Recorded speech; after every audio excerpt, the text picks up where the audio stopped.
Assalamualaikum. Hai guys, selamat datang kembali di channel Resdamkar TV. Selamat pagi, siang, sore, atau malam, dimanapun dan kapanpun kalian nonton video ini.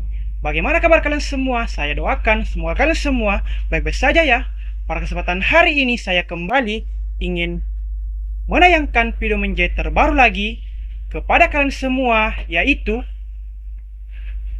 memotong atau mendekin lengan baju gamis abaya bermotif bordir, lalu menjahitnya. Penasaran dengan videonya? Sebelum Anda melihat videonya, jangan lupa terlebih dahulu untuk like, komen, dan share video ini sebanyak-banyaknya ke teman kalian semua. Dan yang paling penting, jangan lupa untuk subscribe channel Resdamkar TV. Dan jangan lupa juga untuk tekan dan nyalakan tombol loncengnya agar selalu mendapatkan notifikasi dan tidak ketinggalan video-video menjahit terbaru dari channel Resdamkar TV. Semoga dengan video menjahit terbaru kali ini dapat menambah pengetahuan dan wawasan Anda tentang bagaimana sih menjahit dengan benar. Selamat menonton, semoga video ini dapat Anda nikmati dan dapat Anda menyukainya. Enjoy the video teman-teman.